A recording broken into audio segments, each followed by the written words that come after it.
Two Dudes with Attitudes, a wrestling podcast, and we have a special Elimination Chamber. What the heck just happened episode where we are going to rage bait like we always do and talk all things from each match and the monumental moment of one person turning heel and selling his soul. Are you ready to make some people happy and unhappy, Ryan? Let's do it, man. That's what we do as these rage baiters that we are. Rage bait all day.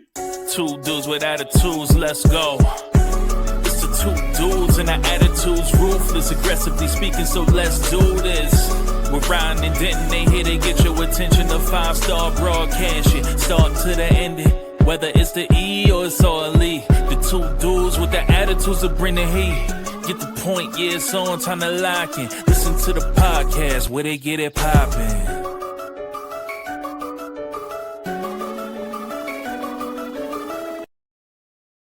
Elimination Chamber has come and gone, and boy, did it have a lot going on. Whether you loved it, you liked it, you really loved it, or you were like me, and at the end you were kind of like, meh, it got people talking, and we're excited for WrestleMania season.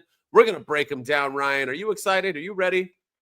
Yeah, there was so we're going to talk about the soul stealing, right? Because there was another big heel turn that occurred in the women's match, or so we think. Sir. Was it a heel turn? So there's a lot of big things going on in the chamber. Well, let's start with one and end our way. So the women's Elimination Chamber match happened, and one Bianca Belair was victorious. She will be moving on to WrestleMania to face Rhea Ripley or Io Sky, depending on who wins tonight. But the moment he is talking about is that we opened up with one sexy Liv Morgan, who was, in my opinion, the MVP of the night, versus Naomi to start off. And Naomi didn't even get a second to go because Jade Cargill, looking even more exquisite than she did before, came out and put a beatdown on Naomi. Naomi was then just declared as disqualified, was stretchered out, and then the match continued. So with that said, I know you have your theories. We'll say mine. What did you think of this match? And what do you think is happening right now with Jade, Naomi, Bianca, and the whole bunch of crew?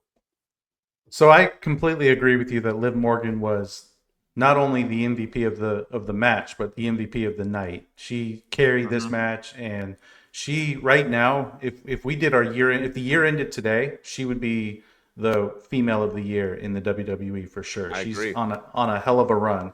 And that can change because Bianca Belair got the win. And, who knows what happened. Maybe she dethrones Rhea Ripley and goes on a run of her own as the year goes on. But, I thought this match was way better, in my opinion, than the men's match. There was just a lot of great spots. That beatdown that Jade Cargill gave to Naomi was vicious, probably one of the most vicious beatdowns ever. And she just walked out. I mean, there was no like, she's going to replace her in the chamber, she's going to take her spot. She just walked out and left, and it was glorious. And it was kind of a weird way to do it, though, in my opinion, because if Naomi is the one that attacked her, then why would you have her get the sympathy treatment of being stretchered out of the arena? But the fans did chant "na na na na, hey hey hey, goodbye" as they were leaving. So maybe they got their point across, and maybe Naomi is a heel. Don't really know. I have my theories that I'm not convinced anybody attacked Jade.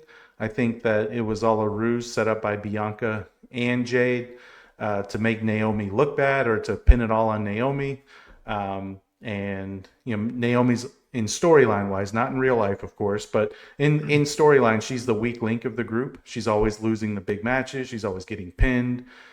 She's holding them back. And once Naomi was taken out, you notice that Bianca Belair wins the Elimination Chamber. There's been other things where, they could blame Naomi for not blossoming, and Jade Cargill could blame Naomi for something. And so I think it's all a ruse from Bianca and Jade to keep, and this will turn Bianca heel. You can't have two baby faces going at it, and Rhea Ripley is as baby face as they come. As we saw in the ending, you can't have two baby faces going at it. So I think somebody's going to turn heel, and it should be Bianca, and Jade stays heel with Naomi being the sympathetic baby face. Man, Bianca and John in the same month. That would be intense. Yeah, Bianca is the female John Cena. You know, I always thought it should have been Bianca. I think it's a better choice, only because Bianca needs a fresh start, and I don't think she needs to wait until her retirement year to do so, because that's stupid. We'll get into that later. But like, you need to have it younger in your run and have a good, because then you retire as a baby face, how it should be, before you go to the Hall of Fame. I don't know that I like the beatdown. I don't get the stretcher, and that's why I think I texted you that too. Is that it makes me think that maybe she is, because how many heels do you see get beat down and stretchered out? No. If she was truly a heel, Jade would have beat her butt, walked away, Liv would have pinned her, and they would have dragged her out, and who cares? But having her, only baby faces who get attacked by heels get stretchered out and get the attention. Now, I know they were doing the hey, but I don't know. Babyface versus babyface, though, I get what you're saying, but it could work with Bianca and Rhea only because of who they are and their star status. So I think people would be okay with it. It's kind of got that like Rock Hogan vibe, just not as, obviously big. But yeah, I don't know. I like your theory a lot. I'm intrigued, at least. That's the good thing about this match, is that it has me intrigued on what is going on. The obvious answer, it's Naomi. But I just feel like Naomi afterwards is going to say, like, I don't know why she beat me down, whichever she comes back. We better not see her on the screen for a minute, because if she got a beat down like that and then just pops up on screen on Raw or SmackDown this week, I'm going to be pretty disappointed. But nonetheless, Liv was the star. Liv took a beat down when she was getting swung into the cage and the chamber and the cage and the thrown around. She just like... She got hit with Bianca's ponytail, too. God, that whip. Holy cow. It just makes me know, because I've been in love with this woman for a long time, and now I know why, because she's my type of girl. That's the kind of things I like, and she is just vibing right now. She is it. But everyone too, like Roxanne showed out like I thought Bailey did. My main disappointment, though, was the Alexa Bliss stuff, is that Trips has been doing this over and over and over again, and I'm okay when it's a ruse, like with CM Punk being told he was going to win and lost at Rumble, then he's going to win at Chamber, and he didn't win. Okay, I get all that if you're going to tease those, but to tease the Wyatt Six over and over and over, and they didn't play a part at all. If you didn't want them to win, they still could have interfered to help Alexa pin somebody, and then we're going to get this like on a SmackDown randomly or a Raw or whatever. No, they're on SmackDown now, right? Like a random SmackDown. We're just going to find out Alexa's. I don't know. Why tease it and literally tease it the like night before she goes into the chamber, basically as like like Wyatt Six is coming, to have them not come. That kind of stuff is going to turn people off from the Wyatt Six, not turn people on. So even though Trips does hit, I think he tries too hard, which I'll talk about later on, to not be Vince McMahon, when he just needs to focus more on just being Triple H. Yeah. No, I see what you're saying with that. I do think there's some storytelling there with the Alexa Bliss thing. Because if you notice, Alexa Bliss was eliminated from the Royal Rumble by Liv Morgan. She got pinned by Liv Morgan in the Elimination Chamber. And Liv Morgan currently has the women's tag team titles with Raquel Rodriguez. So maybe this is setting up for Alexa Bliss and Nikki Cross to reunite and become a tag team to take on Raquel and Liv at WrestleMania. But I get what you're saying, though. Stop teasing the Wyatt Six. Stop bringing the Lily doll out. Stop wearing Fiend Forever merchandise, and then you don't bring them out, or they don't do anything in the match. That stuff is getting old for sure. Yeah, don't tell me it's long-term storytelling, people. Don't get out of my face with that. Yeah. You got to pay attention, bro. On October 2024, Alexa Bliss was backstage. I'm like, stop. Stop.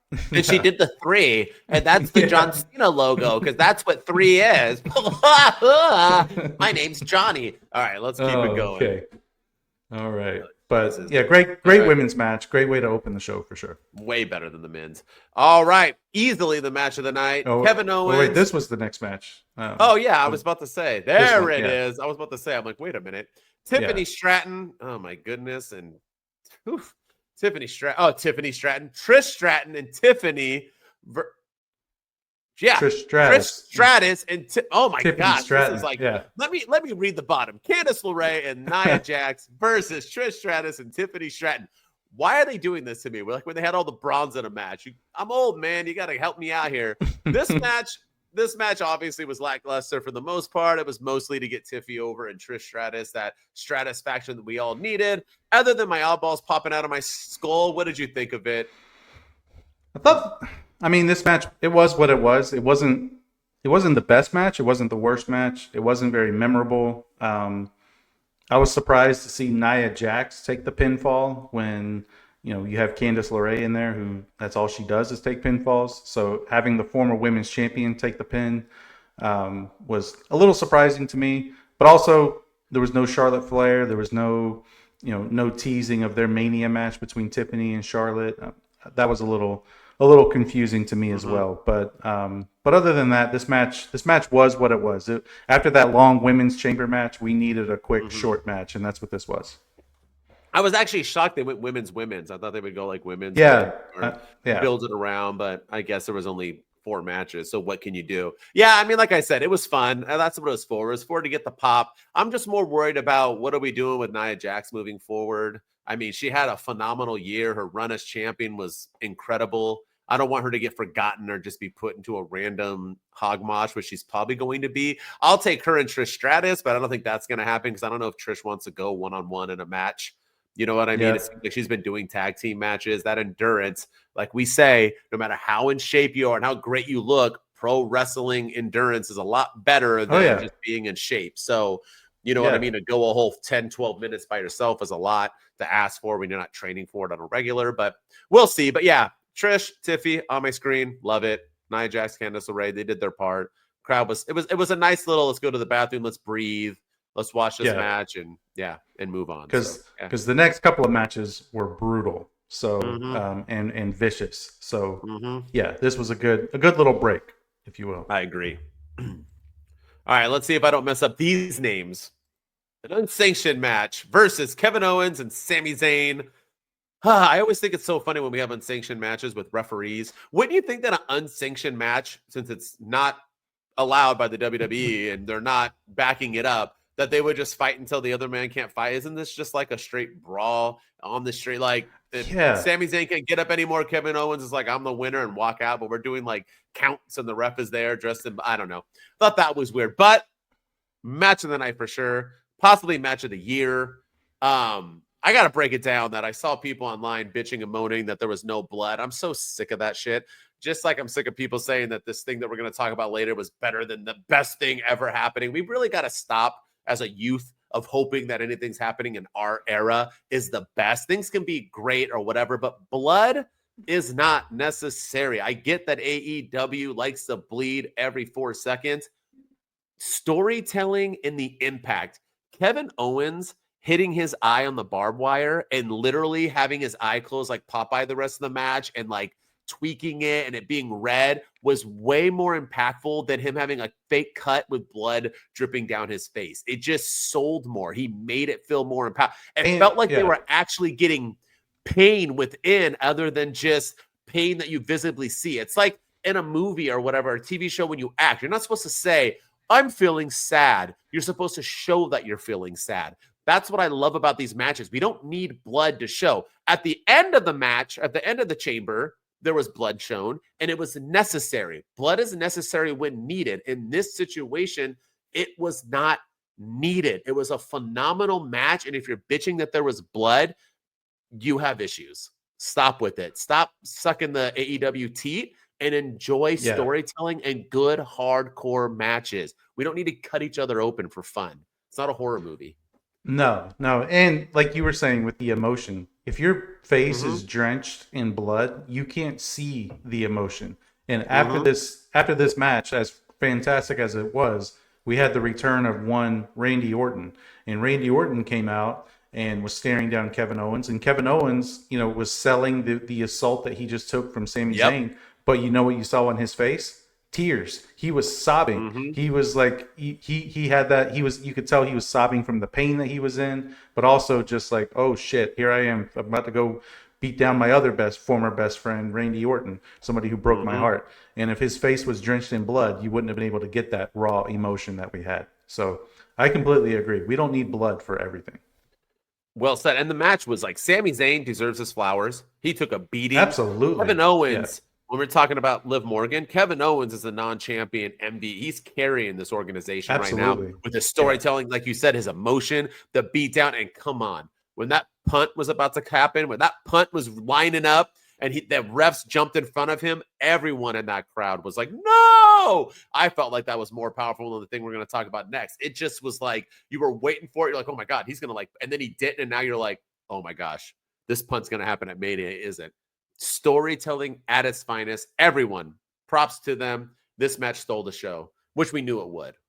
Yeah. The only thing I didn't care for was, and I texted you this, but Randy Orton coming back was great. I think we all kind of predicted it. We both predicted it when we did our predictions, and we saw it coming. The only thing I didn't like was that he came out after the match was over. I felt that his timing was off. Like, he should have. There was times where you could tell, like, Michael Cole on commentary probably thought he was coming out too, because he kept saying, like, "Is there anyone who can stop this?" And that was like the perfect time to play voices, but. It just he did when he came out after the match was over and then beats down Kevin Owens, and I feel like it would have made more of an impact if he'd come out and cost Kevin Owens the match, causing Kevin Owens to further be more deranged and delusional and pissed off than he already was. And then also, you I know it's an unsanctioned match and everything, so I get that, but you let Kevin Owens assault Sami Zayn like 6 times with the buckle bomb on the ring apron and all that, but then the second Randy Orton wants to punt him, that's when you bring out all the WWE officials to stop it, and they're going after Randy. They're not stopping Kevin. It was really strange, but other than that, the match was fantastic. Because Randy interfered, dude. You can't just jump into a match and start beating up people, bruh. Yeah.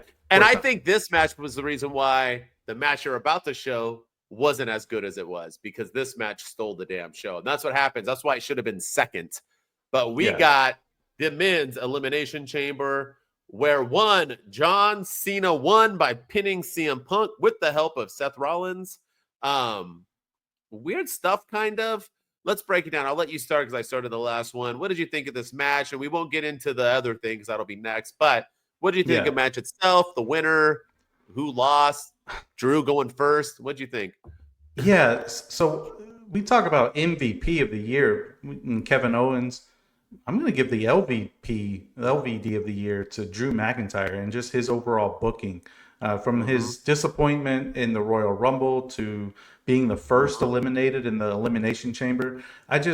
We talk about Triple H doing a lot of things sometimes, and we never got more physicality between Punk and Drew. I mean, they banged on each other's chamber and stuff when Punk was in there. He was like banging on Drew McIntyre, or either one or the other, but they were like staring each other down and they were yelling stuff at each other. But then before Punk even gets in there, Drew McIntyre's eliminated, and it's just like, okay, what was the point of all that? And then I am glad to see that Logan Paul was eliminated by CM Punk, and we're putting that whole feud to rest. As great as that will be, don't get me wrong, I think Punk deserves a higher profile match than that at WrestleMania, and it looks like he's going to be facing Seth Rollins and one Roman Reigns, maybe in a triple threat. He's going to cash in that favor, I guess, on Paul Heyman. But yeah, I know it's kind of disappointing in that, because I think the better match would have been CM Punk and Cody, and but they protected Punk in the loss. He didn't get pinned, he didn't submit, he didn't tap, so he just got STF'd, I guess. And he got knocked out, then put to sleep. Wink, wink. Yeah. And so I will say what we're about to talk about with the stuff at the end with The Rock. Once again, one thing I am fascinated by, though, is the fact that Seth Rollins did this again. He created it with Roman Reigns when he turned heel, and now he allowed John Cena to he curb stomped CM Punk, knocking him out, and then allowed John Cena to take the win. So it's almost like poetic justice, I guess, for one Seth Rollins to constantly be creating new big moments in WWE. So I'm curious to see what happens with him going forward with all this weighing on his shoulder. And CM Punk's going to be pissed. So it was a good match. It wasn't great. The women definitely was better, but I was surprised with the outcome of John Cena. Yeah, and I think a lot of things bummed me out in this match. I mean, number one, John Cena winning bummed me out. It just wasn't necessary. We don't I mean, I get it. It's his last WrestleMania. I should have saw that. I should have saw that because they were talking about the last one. But they made it so predictable when they had him do that stupid heel turn at the press conference about how it's best for business and this and that and blah, blah, blah. Yeah. I was like, okay. And then he hasn't shown up at all. And then you just have him win. And we'll get into why they tried to save it by doing something, which is why I even think more it was just a random decision last second. But Drew McIntyre and Damian Priest, like nobody wants that match. Two great competitors, two dudes who deserve spotlights, but man, very, very forced them happening.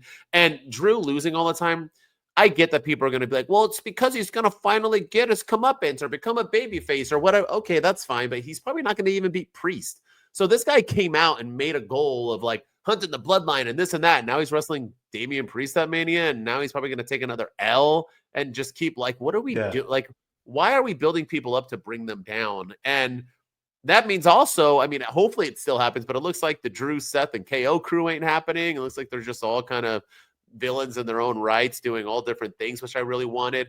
I mean, Punk losing again. Here's the thing.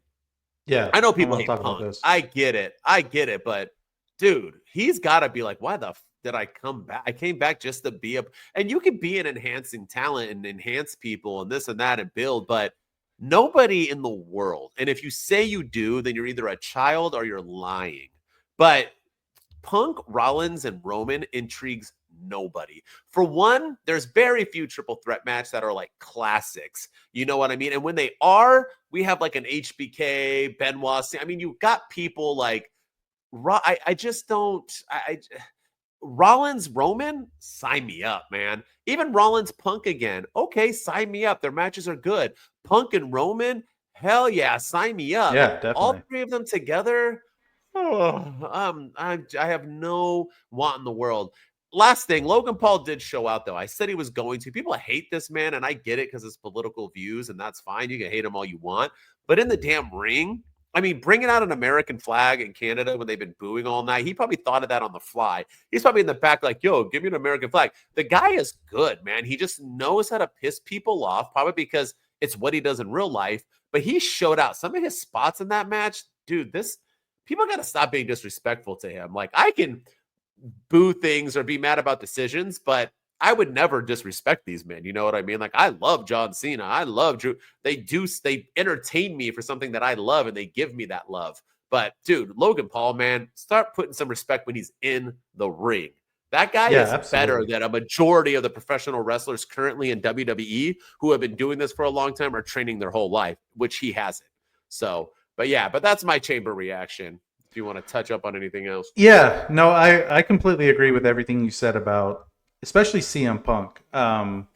You know, like he had the best promo coming into the Royal Rumble, where he was talking about throwing Hulk Hogan's dusty old ass over the top rope. He's had the best zingers and the best lines. He had the best promo going into the Elimination Chamber with Cody Rhodes, where he said, you know, a real friend's going to stab you in the front, and that's exactly what I'm going to do when I win the Elimination Chamber and beat you at WrestleMania. You know, he beat Seth Rollins on the first Raw on Netflix, and then he's talking about 46 is just a number.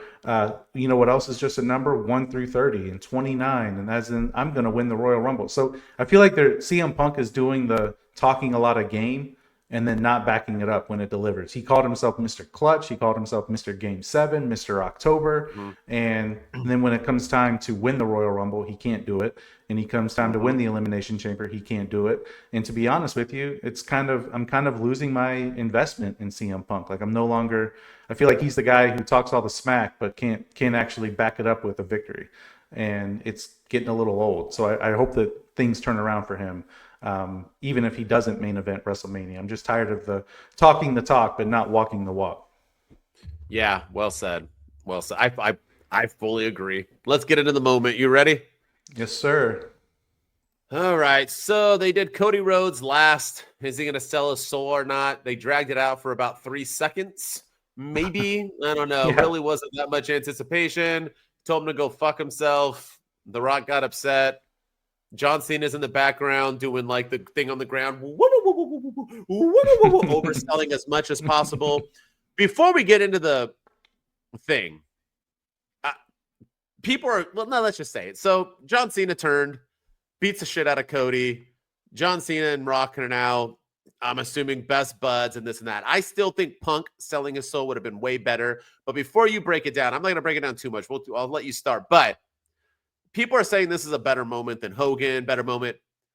Just the fact that Travis Scott was in the ring smoking a joint and then got involved and like slapped Cody makes that, I think, honestly, that ruined it. I just wanted to break, just because we haven't been talking about, we don't got to waste a lot of time on it, but I have no idea who the fudge in WWE is thinking Travis Scott is a star. He's not even that. You had Drake there and you have Travis Scott out here. Like, you want to know who the perfect person would be to be in a ring to be a heel? The man right now who is literally the heel because everyone loves Kendrick and Drake's a pedophile. And you had it in your hands and you picked Travis Scott, a guy who killed people at a concert due to negligence. You have this guy in your crowd smoking a joint, having high out of his mind, probably drunk.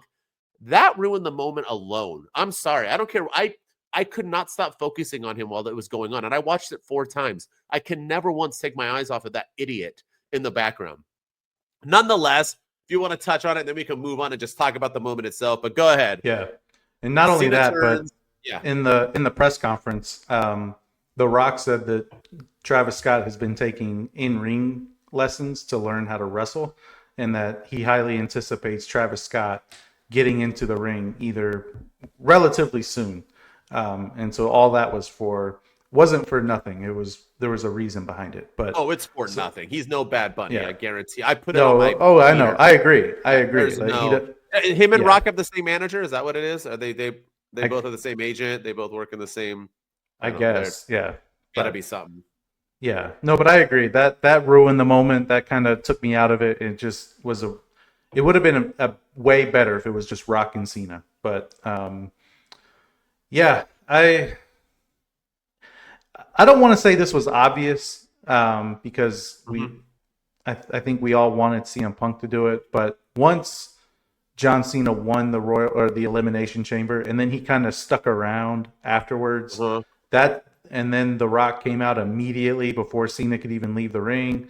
That's when I figured, like, maybe there's a chance with John. Like, at first, when John Cena won the Elimination Chamber, my first reaction was, oh, maybe Cody Rhodes will actually turn heel. And because they're not going to turn John Cena heel, John Cena's a babyface. He's the white meat. He's never going to turn. He's not going to turn in his retirement. So maybe they're actually going to turn him heel or turn Cody heel, and he is going to sell his soul to The Rock. And I actually think that would have been a better moment and a better story if he had done that instead. But they did get me, so I'll give him credit for that with John Cena doing it. I thought it was a cool moment, something that we never thought we'd see. It makes me question everything about John Cena. Like, is he actually retiring, or was that all a bunch of gobbledygook? Is that just his way of, getting the fans behind me, getting their support, allowing me to get into the Rumble, allowing me to be the last one eliminated from the Rumble, and then now I got their backing, and I'm in the chamber, and is he really retiring? Is this going to end at WrestleMania once he loses to Cody Rhodes, or if he beats Cody Rhodes and wins the title? And he wins number 17. Like, I feel like WWE has to be careful, because if he takes the belt, I feel like when John Cena wins number 17, and I think they're setting it up for him to win number 17, he should get a huge reaction when that happens. He should be getting a babyface reaction, because that's a record. That's a moment in history. But if he wins it as a heel, that kind of takes, I don't know, it kind of loses its luster a little bit. But that's just what I think. So I thought the moment was cool. I'm not ready to say it's the greatest heel turn of all time. It's because we don't know. We don't know how longevity plays a factor in heel turns. If John Cena is going to be a heel up until WrestleMania and then immediately go back to being the hustle, loyalty, and respect babyface that we've all known and loved over the last couple of years, then no, it's not the best heel turn. If he ends up lying to us about his retirement and he sticks around for another couple of years and he's a heel all the way through like the end of 2026, then maybe I could see it. But right now, it's not. It's nowhere near the top. It was a shocking moment and a cool moment and something we'll be talking about for years to come. But I can't put it as one of the best heel turns of all time. Not yet, at least. No, it's not even better than HBK turning on Marty Jannetty. And yeah, I said it. No. Here's the thing, right? Let's compare it to a couple things because I didn't hate the moment. And I know I posted on TikTok. People are like, you're an idiot. You're rage baiting. You're this. That's why we opened up with the rage baiting thing. I'm not rage baiting. I just didn't. I stated in my predictions Punk was going to win, but I also stated in my predictions that whoever wins the chamber is going to be the person who sells their soul. So right there, you thought it. It could have been A, Cody saying yes, or B, because it was John Cena, or B, John Cena turning. As soon as Cena was sitting there hanging out, you can watch any reaction video that you want from the lower end to the higher end. Every single person said Cena's turning. It was very obvious. So that does ruin the moment a little bit. Here's the thing, right? Impact, okay? The reason why I said it was forced, because I do think it was a forced moment. I compare it more to Austin's turn. I was there at WrestleMania 17, freaking live, sat like 6th row. I was there watching. I found you. Yeah. I know you did. And we can post it. I was there. I was alive during this, and I watched Hogan's turn live. I can actually, I'm not just some young kid who's trying to say my era is the best, and I haven't seen any of the other things happening. I literally saw these things happen. Austin's was forced. He was in Texas. Vince was like, blah, but Austin was still over. It didn't work because for you to get truly booed, you got to do a lot. And Austin could never, Austin was already over because he was a badass who was cheered for it. You can't just continue to do the same shit and then have people be like, yay. Hulk Hogan was dying. Hulkamania had run its course. People were sick of it. They didn't want it anymore. They were bored of it. WCW ratings weren't really that great with him on it. They didn't know what to do with him. This was like a 3-4 month buildup to the third man. This was like a who shot, Mr. Burns, where in the world is Carmen? This had like anticipation. So when it was Hogan, the crowd didn't boo at first. They were kind of like, what's going on? You want to know when they booed? Because he cut a promo afterwards. And the promo with him there, shitting on the company, shitting on the children, shitting on the fans, and people were legit, Ryan, throwing things at him. People tried to get into the ring. Security were beating him down. Hall and Nash had to beat up fans coming. This was legit hate. That is a heel turn. John Cena's heel turn, here's the problem. You are doing it on John Cena's retirement tour. People want to see John Cena on his last run. You know what else people want? They want to see John Cena turn heel. This is why I didn't like, because it's going to be hard for him to get booed. And that's why I don't think it goes past Mania. I truly think this was a last second decision because they were like, let's just do it. It's Cena's last. Let's get him out there. Let's just go with it. And he'll get Cody over because I think Triple H does listen to the internet and does listen to the hardcore fans who aren't as over with Cody. I'm not saying he's not over. Yes, he is, but more so with women, children. I think they're trying to get him more. And how else than to beat the evil John Cena? So John Cena can't just not show up on TV. John Cena needs to show up weekly. He needs to be a straight dick. He needs to crap on Make-A-Wish children. He needs to go full flipping force. This is a character. He needs to do it to get booed. He can't just come out of thugonomics. He needs to commit. If he doesn't, it is not going to work. That's the difference. And I think these blind fans who, when I say this, they're like, you're an idiot. You're just trying to get I'm being honest. I've watched wrestling. But I'm not saying I'm an expert. I'm just saying when you compare the other ones, that's why one worked. That's why one didn't work. And I feel like that's why this one isn't going to work and why it was forced. Just because you put him with The Rock isn't going to be enough. He has to go full heel like Hogan did. And I think that was the problem. He beat him up or whatever, and then he just stepped on his neck. I think he needed to grab that mic and at least explain in the moment, because then it would have got the crowd heated, booing him, because they weren't booing, they were cheering him, booing him, be disgusted by him, have some fans throw some things, and then it carries on. I think now people are just like online. There's kids crying, sure, and there's teenagers who are like, oh, I hate John Cena now. But no real human. Everyone's excited. They loved it. It was the greatest moment ever. They're not saying that because it was a heel. That's not a true heel turn, dude. That's like you being excited for somebody becoming a bad guy. It needs to be a heel turn. That's why I don't think the impact was as good.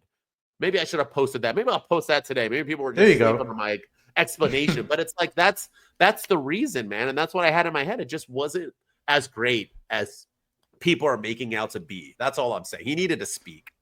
For sure. I completely agree. And I read somewhere that he's not supposed to be back on TV until March 17th, the episode of Raw. So 2 weeks from tonight.